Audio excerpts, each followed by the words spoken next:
Good morning! Welcome to a special edition of the Thrift Store Rundown celebrating America on a budget.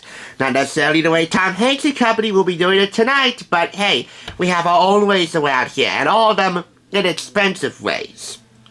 Someone once said that change is a good thing. Really? Why don't you ask the more than 2.6 million people who are no longer with us due to a certain forced lifestyle change being brought about by a certain medical crisis? Thanks a lot, coronavirus. And even more so, the many more individuals who can no longer speak for themselves due to being victims of somebody else's radical change of heart, often leading to inexcusably violent, and more often than not, lethal behavior. Change being a good thing? Yeah, right. Not always. Which is why I'm hoping that a little after noon today, on January 20th, 2021, that the next 4 years will bring about change of a more constructive kind, which will hopefully propel us back to the forefront of world leadership and not domination. But trust me, leadership and domination are two very different things. As Joseph R. Biden Jr. and Kamala Harris are sworn in as the next president and vice president of these not-so-united states.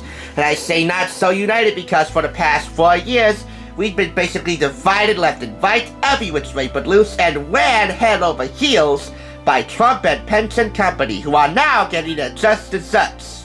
Hopefully, at least one of them is, for the second time. Undoubtedly, for today's inauguration, there will be many safety precautions in place, from the social distancing and masking requirements for a relatively small gathering in Washington, D.C., if you count over 1,000 people to be relatively small, to the more than 25,000 National Guardsmen on deck to ensure that there's no flim-flammery during today's proceedings. And also, there will be many opinions from the American people as to how Biden and Harris will run the country over the next 4 years, back up from the top out of the ground.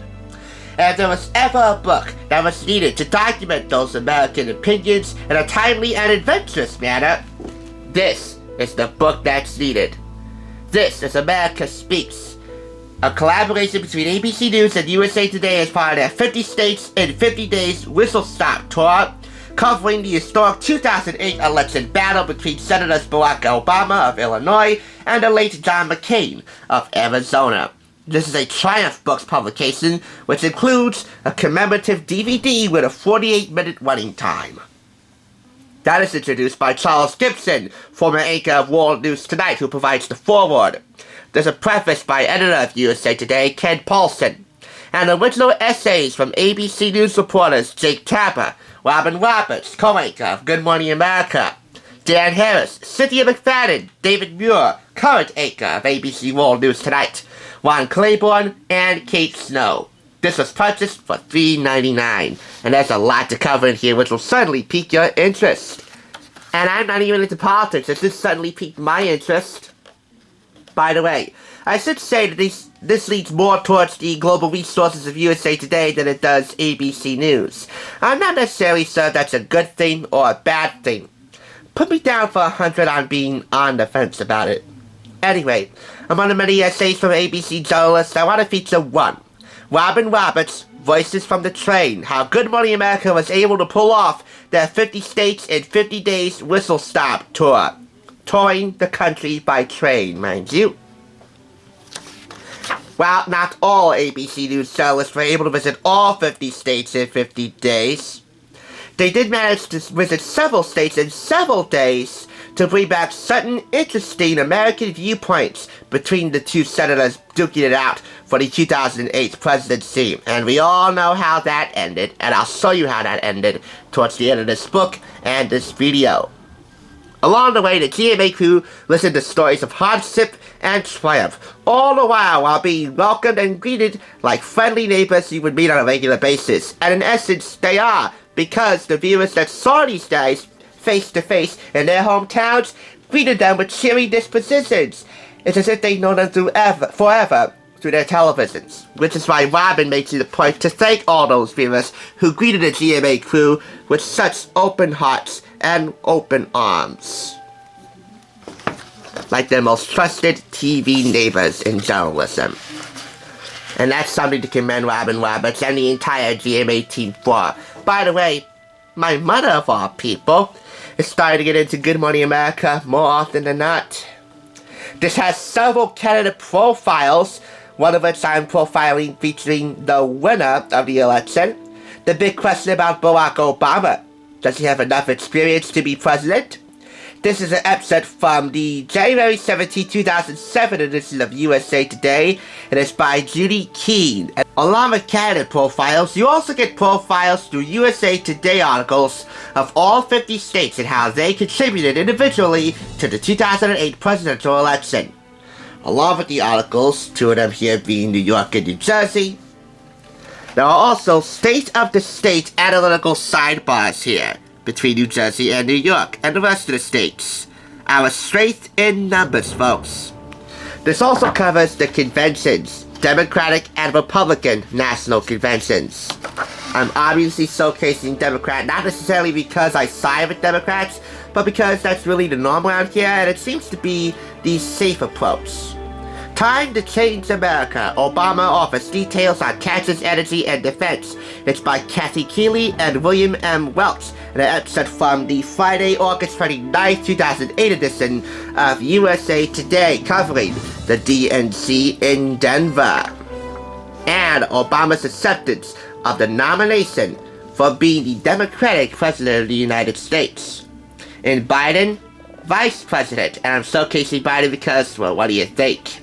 He is the main senior student of Obama's teachings, and he'll take all those teachings to heart and implement them into action, hopefully, for the next 4 years.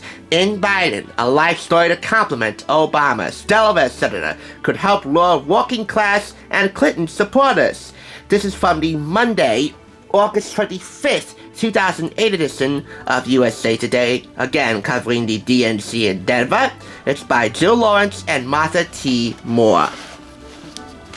And the article continues covering the next 2 pages here.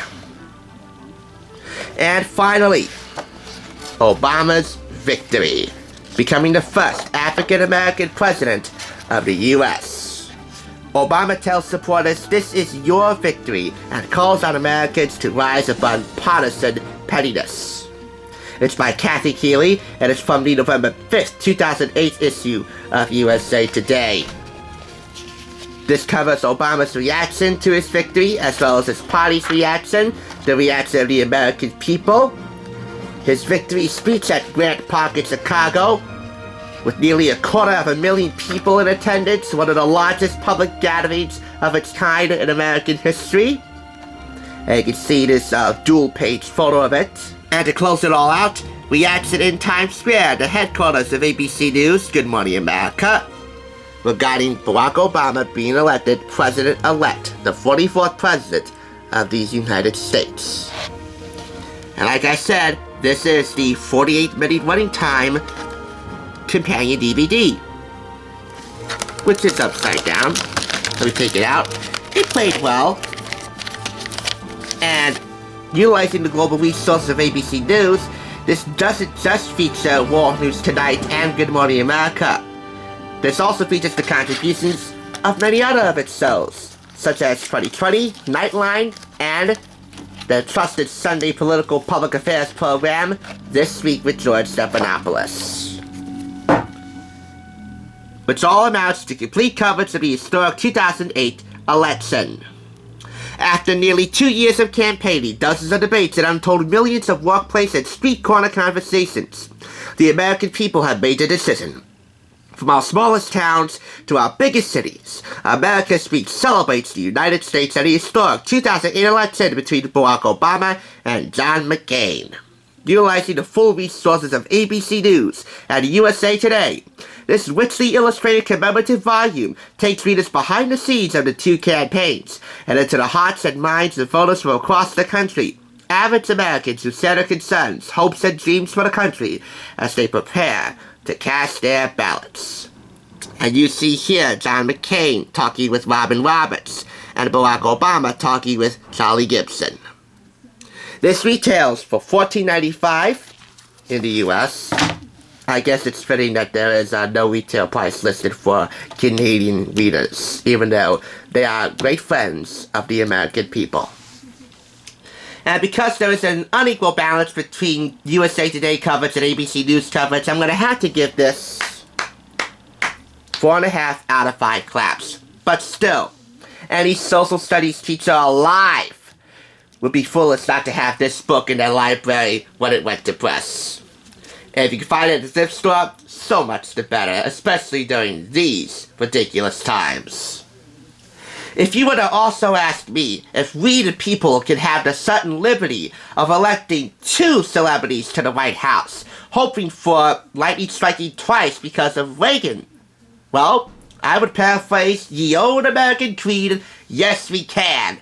And we did! And in the latter case, in 2016, we made a horrible, horrible mistake. Here's hoping we won't have made that mistake twice. Thanks for watching. I'll catch you on the thrift side. Biden, Harris, good luck. You're gonna need it. Did I just say I'll catch you on the thrift side? Did I just sound like Bad Bobby from her Dr. Phil days? God bless America.